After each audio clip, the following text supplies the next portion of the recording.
Simple and ಈಸಿಯಾಗಿ ಹೆಲ್ದಿಯಾಗಿ mushroom curry ಅನ್ನೋ ರೆಸಿಪಿಯನ್ನು ನೋಡ್ಕೊಂಡು ಬರೋಣ. Hi all, welcome back to my channel, welcome back to my another vlog. ಹೇಗಿದ್ದೀರಾ ನೀವೆಲ್ಲರೂ ಚೆನ್ನಾಗಿದ್ದೀರಾ ಅಂತ ನಾನು ಭಾವಿಸ್ತೀನಿ. ಇವತ್ತಿನ ವ್ಲಾಗಲ್ಲಿ ನಾನು ಒಂದು ಒಳ್ಳೆಯ ಮಶ್ರೂಮ್ ಕರಿಯನ್ನು ತೋರಿಸ್ಲಿಕ್ಕಿದ್ದೇನೆ. ಅದು ನಾವು ಟ್ರೆಡಿಷ್ನಲಿ ಮಾಡುವಂತಹ ಮಶ್ರೂಮ್ ಕರಿ. ಇದಕ್ಕೆ ನಾವು ಪಣ್ಣ ಕರಿ ಅಂತ ಕೂಡ ಹೇಳ್ತೇವೆ. ತುಂಬಾ ಚೆನ್ನಾಗಾಗುತ್ತೆ. Very nice recipe. ರೊಟ್ಟಿ ಚಪಾತಿಗಂತೂ ಸೂಪರ್ ಕಾಂಬಿನೇಷನ್ನು. ಈವನ್ ದೋಸೆಗೂ ಪೂರಿಗೂ ಕೂಡ ಖಂಡಿತ ಚೆನ್ನಾಗಾಗುತ್ತೆ. ನೀರು ದೋಸೆಗಂತೂ ಸೂಪರ್ ಕಾಂಬಿನೇಷನ್. ಹಾಗಾದರೆ ಬನ್ನಿ ವಿಡಿಯೋವನ್ನು ಸ್ಟಾರ್ಟ್ ಮಾಡೋಣ. ಸ್ಟಾರ್ಟ್ ಮಾಡೋದಕ್ಕಿಂತ ಮುಂಚೆ ಒಂದು ಸಿಂಪಲ್ ರಿಕ್ವೆಸ್ಟು, ಏನಾದರೂ ನನ್ನ ಈ ವಿಡಿಯೋ ನಿಮಗೆ ಇಷ್ಟ ಆಗಿದ್ದಲ್ಲಿ ಲೈಕ್, ಶೇರ್ ಮತ್ತು ಸಬ್ಸ್ಕ್ರೈಬ್ ಮಾಡಿ ಫ್ರೆಂಡ್ಸ್. ತಪ್ಪದೆ ಹೋಗಿ ಬೆಲ್ ಐಕನ್ನನ್ನು ಕ್ಲಿಕ್ ಮಾಡಿ. ನಾನು ಹಾಕೋ ವಿಡಿಯೋ ನೋಟಿಫಿಕೇಷನ್ ನಿಮಗೆ ಫಸ್ಟಾಗಿ ಬರುತ್ತೆ. ಹಾಗಾದರೆ ವಿಡಿಯೋವನ್ನು ಸ್ಟಾರ್ಟ್ ಮಾಡ್ತಾಯಿದ್ದೀನಿ, ರೆಸಿಪಿಯನ್ನು ಸ್ಟಾರ್ಟ್ ಮಾಡ್ತಾಯಿದ್ದೀನಿ. ಒಂದು ಬಾಣಲೆಯಲ್ಲಿ 1 ಸ್ಪೂನ್ ಎಣ್ಣೆ ಹಾಕ್ಕೊಂಡಿದ್ದೀನಿ. ಅದಕ್ಕೆ ಬ್ಯಾಡಗಿ ಮೆಣಸಿನ್ಕಾಯಿ ಹಾಕ್ಕೊಂಡಿದ್ದೀನಿ. ಬ್ಯಾಡಗಿ ಮೆಣಸಿನ್ಕಾಯಿ ನಾನು ಒಂದು 7ರಿಂದ 8 ಹಾಕ್ಕೊಂಡಿದ್ದೀನಿ. ಅದು ಹುರಿದಾದ ತಕ್ಷಣ ನಾನು 2 ಚಮಚ ಧನಿಯಾ ಕಾಳನ್ನು ಹಾಕ್ಕೋತಾ ಇದ್ದೀನಿ. ಇವೆಲ್ಲವನ್ನು ಚೆನ್ನಾಗಿ ಫ್ರೈ ಮಾಡ್ಕೊತಾ ಇದ್ದೀನಿ. ಫ್ರೈ ಮಾಡಿ ನಾನು ಆಫ್ ಮಾಡಿಕೊಂಡೆ ಗ್ಯಾಸು. ಇದಕ್ಕೆ ಜಾಸ್ತಿ ಕಾಯಿಯನ್ನು, ತುಂಬ ಕಾಯಿ ಅಗತ್ಯ ಇರೋದಿಲ್ಲ. 1-2 ಚಮಚದಷ್ಟು ಕಾಯಿ ಮತ್ತು ಹುಣಸೆಹಣ್ಣನ್ನು ಹಾಕಿ ಚೆನ್ನಾಗಿ ಇವನ್ನೆಲ್ಲವನ್ನು ಪೇಸ್ಟ್ ಮಾಡ್ಕೊತಾ ಇದ್ದೀನಿ. ಅದೇ ಬಾಣಲೆಗೆ ಇವಾಗ ಮತ್ತೊಮ್ಮೆ ಕೊಬ್ಬರಿ ಎಣ್ಣೆ ಹಾಕ್ಕೋತಾ ಇದ್ದೀನಿ.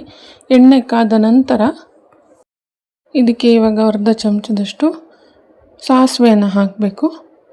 ಮಶ್ರೂಮಲ್ಲಿ ತುಂಬ ಥರದ್ದು ಮಾಡ್ತಾರೆ. ಇದು ನಮ್ಮದು GSB ಸ್ಟೈಲ್ ಟ್ರೆಡಿಷ್ನಲ್ ರೆಸಿಪಿ ಅಂತಲೇ ಹೇಳ್ಬೋದು. ಇದು ಯಾವುದೇ ರೀತಿಯ ಮಶ್ರೂಮ್ಸಲ್ಲಿ ಕೂಡ ಟ್ರೈ ಮಾಡ್ಬೋದು.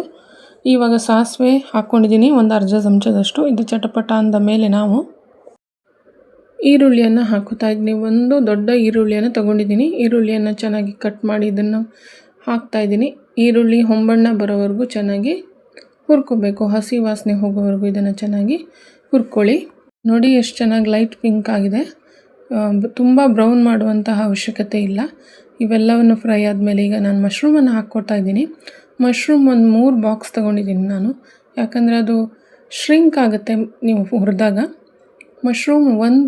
ಒಂದು ಮಶ್ರೂಮನ್ನು ನಾನು 3 ಪೀಸಾಗಿ ಮಾಡಿ ಕಟ್ ಮಾಡಿಟ್ಕೊಂಡು ಇದಕ್ಕೆ ಹಾಕ್ಕೊಂಡು ಚೆನ್ನಾಗಿ ಫ್ರೈ ಮಾಡ್ತಾಯಿದ್ದೀನಿ. ನೀರೇನು ಹಾಕಿಲ್ಲ ನಾನು ಫ್ರೈ ಮಾಡುವಾಗ. ನೋಡಿ ಇವಾಗ ಚೆನ್ನಾಗಿ ಫ್ರೈ ಆಗಿದೆ ಮತ್ತು ಮಶ್ರೂಮ್ ನೀರು ಕೂಡ ಬಿಟ್ಕೊಂಡಿದೆ. ಇವಾಗ ನಾವು ಇದಕ್ಕೆ ಮಸಾಲೆಯನ್ನು ಹಾಕ್ಕೋಬೇಕು. ನಿಮ್ಮ ಮನೆಯಲ್ಲಿ ನೀವು ಯಾವ ಥರ ಸ್ಪೆಷಲ್ ಮಶ್ರೂಮ್ ಕರಿ ಮಾಡ್ತೀರಾ ಅಂತ ನನಗೆ ಖಂಡಿತ ಕಮೆಂಟ್ ಮೂಲಕ ತಿಳಿಸಿ.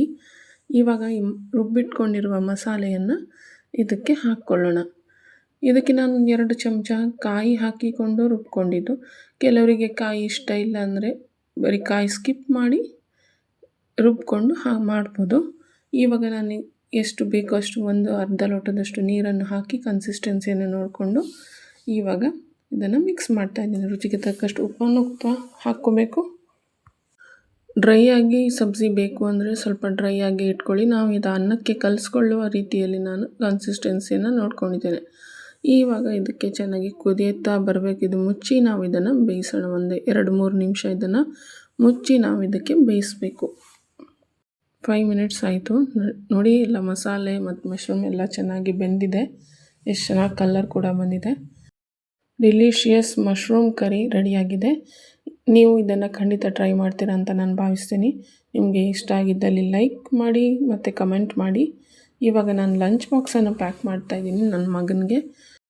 ಡೈಲಿ ಅವನು ಬ್ರೇಕ್ಫಾಸ್ಟ್, ಲಂಚ್ ಮತ್ತು ಸ್ನ್ಯಾಕ್ 3 ಬಾಕ್ಸನ್ನು ತಗೊಂಡೋಗ್ತಾನೆ. ಇದು ನಾನು ಬ್ರೇಕ್ಫಾಸ್ಟ್ಗೆ ಅಂತ ಪನ್ನೀರ್ ಪರೋಟ ಮಾಡಿದ್ದೆ. ಪನ್ನೀರ್ ಪರೋಟವನ್ನು ಹಾಕ್ತಾಯಿದ್ದೀನಿ as a breakfast. Next lunch ಬಾಕ್ಸ್ಗೆ ನಾನು ಮಶ್ರೂಮ್ ಕರಿ, ಇವಾಗ ಮಾಡಿರುವಂತಹ ಮಶ್ರೂಮ್ ಕರಿಯನ್ನು ಹಾಕ್ಕೋತಾ ಇದ್ದೀನಿ. ಅದ್ರ ಜೊತೆ ಅವನಿಗೆ ಅನ್ನ ಮತ್ತು ತೊವೆ ಕೂಡ ಹಾಕ್ತಾಯಿದ್ದೀನಿ. ನನ್ನ ಮಗನಿಗೆ ಅನ್ನ ಮತ್ತು ಸಾಂಬಾರು ಅಥವಾ ತೊವೆ ಏನಾದರೂ ಬೇರೆ ಬೇರೆ ಸಪ್ರೇಟ್ ಕೊಟ್ಟರೆ ಕಲಿಸ್ಕೊಳ್ಳೋಕ್ಕಾಗಲ್ಲ ಅಂತ, ಅವ್ನು ಕಲಿಸ್ಕೊಳ್ಳೋಕೆ ಬರಲ್ಲ ಅಂತ ನಾನು ಈ ರೀತಿಯಾಗಿ ಆರಿಸ್ಬಿಟ್ಟು ಬಾಕ್ಸ್ಗೆ ಕಟ್ತಾಯಿದ್ದೀನಿ. ಬಿಸಿ ಬಿಸಿ ರೈಸ್ ಮೇಲೇ ನಾನು ತೊವೆ ಕೂಡ ಹಾಕಿ ಎಲ್ಲ ಚೆನ್ನಾಗಿ ಮಿಕ್ಸ್ ಮಾಡಿ ಆರಿಸ್ಬಿಟ್ಟು ಡಬ್ಬದಲ್ಲಿ ಹಾಕ್ತಾಯಿದ್ದೀನಿ. ಸ್ಕೂಲ್ ಬಿಡೋದು ಮತ್ತು ಸ್ಕೂಲ್ ಬಸ್ಗೆ ಒಂದು 40 ಮಿನಿಟ್ಸ್ ಟೈಮ್ ಇದೆ ಅಂತ ನಾನು ವೇಟಿಂಗ್ ರೂಮ್ ಸ್ನ್ಯಾಕ್ ಕೂಡ ಹಾಕ್ತೀನಿ. ವೇಟಿಂಗ್ ರೂಮ್ ಸ್ನ್ಯಾಕ್ಗೆ ನಾನು ಮಿಲೆಟ್ ಕುಕ್ಕೀಸ್ ಮತ್ತು ಬನಾನಾ ಕೂಡ ಕೊಡ್ತಾಯಿದ್ದೀನಿ ಇಲ್ಲಿ. ಅನ್ನ ತವೆಯನ್ನು ಕಲಿಸ್ಕೊಂಡಿರೋದು ಕೂಡ ಇದಕ್ಕೆ ಹಾಕ್ತಾಯಿದ್ದೀನಿ. ಸ್ಪೂನಲ್ಲಿ ಕಲಿಸ್ಕೊಂಡು ಹಾಕಬೇಕು, ಇಲ್ಲಾಂದರೆ ಹಳಸೋಗುತ್ತೆ ಅಂತ ನಾನು ಇದನ್ನು ಚೆನ್ನಾಗಿ ಸ್ಪೂನಲ್ಲಿ ಮಿಕ್ಸ್ ಮಾಡಿಬಿಟ್ಟು ಆರಿಸಿ ಇವಾಗ ಇದನ್ನು ಹಾಕ್ತಾಯಿದ್ದೀನಿ. ನನ್ನ ಇವತ್ತಿನ ಲಂಚ್ ಬಾಕ್ಸ್ ಐಡಿಯಾಸು ಮತ್ತು ನನ್ನ ಈ ರೆಸಿಪಿ ಎಲ್ಲ ನಿಮ್ಗೆ ಇಷ್ಟ ಆಗಿದ್ದಲ್ಲಿ ಲೈಕ್, ಶೇರ್ ಮತ್ತು ಸಬ್ಸ್ಕ್ರೈಬ್ ಮಾಡಿ ಫ್ರೆಂಡ್ಸ್. ನಿಮ್ಮ ಒಂದು ಸಬ್ಸ್ಕ್ರೈಬ್ ಮತ್ತು ಒಂದು ಲೈಕ್ ನನಗೆ ತುಂಬಾ ಮೋಟಿವೇಶನ್ ಕೊಡುತ್ತೆ. ಮತ್ತೆ ಸಿಗ್ತೀನಿ ಇನ್ನೊಂದು ವ್ಲಾಗಲ್ಲಿ ಮತ್ತಷ್ಟು ಹೆಲ್ದಿ ರೆಸಿಪೀಸ್ ಮತ್ತು ಟೇಸ್ಟಿ ರೆಸಿಪೀಸೊಂದಿಗೆ, ಮತ್ತಷ್ಟು ವಿಷಯಗಳೊಂದಿಗೆ, ಮತ್ತಷ್ಟು ಲಂಚ್ ಬಾಕ್ಸ್ಗಳೊಂದಿಗೆ. ಹಾಗಾದರೆ ಸಿಗ್ತೀನಿ ಇನ್ನೊಂದು ವ್ಲಾಗಲ್ಲಿ. ಅಲ್ಲಿಯವರೆಗೂ ಶೇರ್ ಮಾಡ್ತಾಯಿರಿ, ಲೈಕ್ ಮಾಡ್ತಾಯಿರಿ, ಸಬ್ಸ್ಕ್ರೈಬ್ ಮಾಡ್ತಾಯಿರಿ. Thank you for watching and bye.